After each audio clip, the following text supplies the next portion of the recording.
विशाखा, तुम अपने पापा से ऐसे कैसे बात कर सकती हो? विनीता जी ने अपनी बेटी को डांटते हुए कहा। मेरा नाम है अंशिका और मैं ये कहानी एक बेबस पिता की कहानी सुनाना चाहती हूँ। यह कहानी है एक पिता के दर्द की।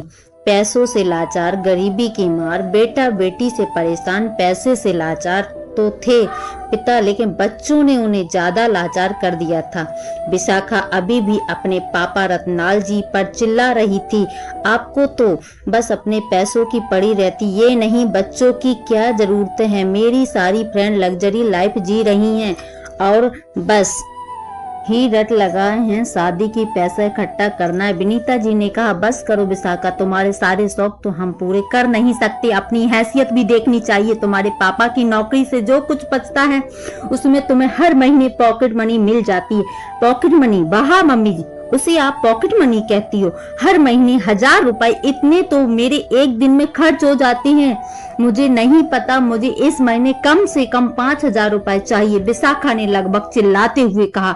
इधर रतनलाल जी चुपचाप सिर झुकाए बैठे थे। बेटे की शादी की थी, वह शादी के बाद अलग हो गया। इधर बेटी की शादी के लिए पैसे भी जोड़ रहे हैं।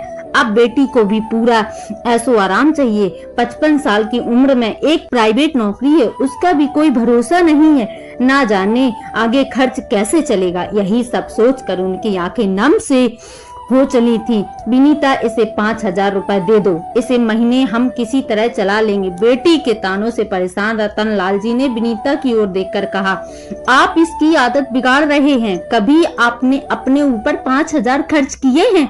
यही सुनकर विशाखा बोली, ओहो, इसका मतलब आपके पास पैसे हैं पर देना नहीं चाह रहे हैं। लाइए जल्दी से पैसे दीजिए। विशाखा, तुम्हें दिखाई नहीं देता? तुम्हारे पापा एक प्राइवेट नौकरी में दिन रात एड़ियां रगड़ रहे हैं, वह भी पता नहीं कब चली जाए। बेटा है कि शादी होते ही अलग हो गया, अब बेटी को लग्जरी लाइफ जीनी है। विनीता जी ने कहा। अंदर चली गई। अलमारी से 5000 रुपए लाकर विशाखा के हाथ पर रखते हुए कहा, आज तो दे रही हूँ, लेकिन अगले महीने से कोई उम्मीद मत रखना। हम तुम्हारे ऐसो आराम की जिम्मेदार नहीं हैं। 2 वक्त की रोटी और कपड़ा मिल जाता वही काफी है। विशाखा पैसे लेकर मुंह बनाते हुए घर से बाहर चली गई। सुनो जी, कुछ अपने बारे में भी सोचो, अपने बुढ़ापे के लिए पैसा इकट्ठा करो, विनीता जी ने कहा। तो रतनलाल जी का दर्द उमड़ पड़ा। कहाँ से करूं इकट्ठा? सोचा था बेटा कमाने लगा तो कुछ सहारा देगा, लेकिन वह भी खिसक गया। उसे पता था बहन की शादी करनी है, फिर पापा कभी भी घर बैठ जाएंगे। अपना घर संभालने से ज्यादा उसने अपनी पत्नी के साथ ऐशो आराम की जिंदगी ज्यादा महत्व दिया। विनीता जी बोली, अब जो होना था हो गया। मैं चाहती हूँ इसके भी हाथ पीले कर दो, बाद में हम दोनों किसी तरह अपना गुजर बसर कर लेंगे। रतनलाल जी उठे और अपने कमरे में जाकर पलंग पर लेट गए। इसी तरह समय बीतने लगा। एक दिन विशाखा ने शाम को घर आकर बताया, पापा, मैंने एक लड़का पसंद कर लिया, हम सिंपल कोर्ट मैरिज करेंगे। आपने जो भी पैसा मेरी शादी के लिए जोड़ा है वो आप मुझे दे देना। लेकिन बेटा, जब शादी ही करनी है तो अच्छे से करते हैं, उनके परिवार से मिलकर बात कर लेते हैं, रतनलाल जी ने कहा। तो विशाखा ने कहा, नहीं पापा, राजीव को यह सब पसंद नहीं है, उसने तो अपने घर पर बताया भी नहीं, हम शादी के बाद अलग रहेंगे। कुछ दिन घर में बहस होती रही। हार कर रतनलाल जी और विनीता जी ने बेटी को एफडी तोड़वाकर पैसे दे दिया।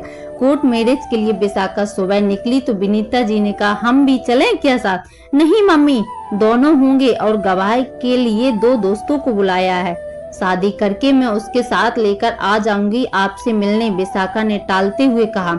रतनलाल जी सारी बात सुनकर खामोश बैठे थे। उन्होंने बस इतना कहा, बेटी वो पैसे का क्या किया? आपने बैंक में डाल दिए क्या? विशाखा ने कहा, नहीं पापा, वो राजीव को दे दिए, उन्हें बिजनेस शुरू करना था, साथ ही फ्लैट भी किराए पर लेना है, आज सब फाइनल हो जाएगा। विशाखा सज सवर कर घर से निकल गई। शाम तक बेटी के इंतजार में घर सजाकर विनीता जी इंतजार करती नहीं, लेकिन विशाखा नहीं आई। कई बार फोन किया लेकिन उसने फोन भी नहीं उठाया। शाम को विशाखा का फोन आया। क्या हुआ मम्मी, कितनी मिस कॉल आई हैं आपकी?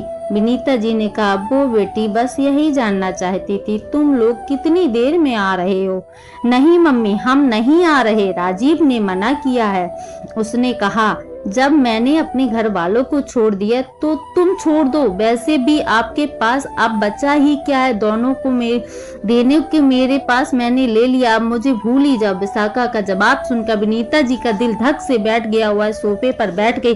रतनलाल जी ने देखा तो जल्दी से पानी लेकर उन्हें दिया। पानी पीकर उन्होंने कहा, क्या इसी दिन के लिए औलाद को पालते हैं? बच्चों की खुशियों में शामिल होने का हमें कोई हक नहीं क्या? सारा रिश्ता बस पैसे का ही है?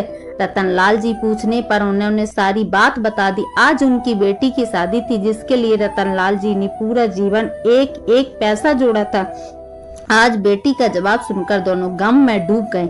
आज घर में चूल्हा भी ठंडा पड़ा था, कुछ खाने का मन नहीं था। दोनों ऐसे ही सो गए। सोना भी क्या, दोनों एक दूसरे अपने आंसू छिपाए अंधेरे में रो रहे थे।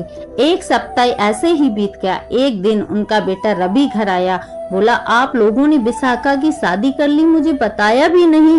इतना पराया कर दिया कि मैं अपनी बहन की शादी भी न देख सका।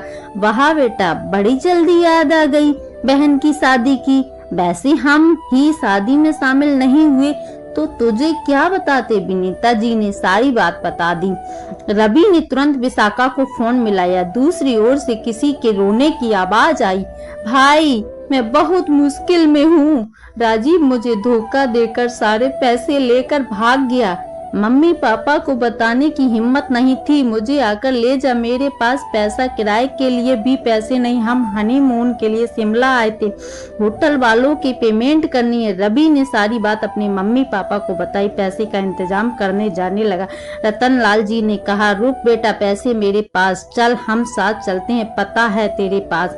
रतनलाल जी और विनीता जी जो अब बेटी के व्यवहार से दुखी थी, बेटी की पर मुसीबत सुनकर उनका प्यार फिर से उमड़ पड़ा। सब कुछ भूल गए, शिमला के लिए रवाना हो गए। बच्चों के साथ अपने माँ बाप की स्थिति को समझना लेना चाहिए और उसी के अनुसार चलना चाहिए। माता पिता बच्चों को हमेशा अच्छी शिक्षा देने की कोशिश, लेकिन बच्चे अगर पिता पर पैसे कम हो तो उन्हें बेबस ताने मार कर लाचार कर देते। यह कहानी बेबस पिता की है। विशाखा ने अगर अपने पापा मम्मी की बात मानी होती तो उनको ये दिन नहीं देखना पड़ता। फ्रेंड, लाइक कमेंट शेयर करके जरूर बताएं कि वीडियो में क्या अच्छा लगा आपको। Thank you.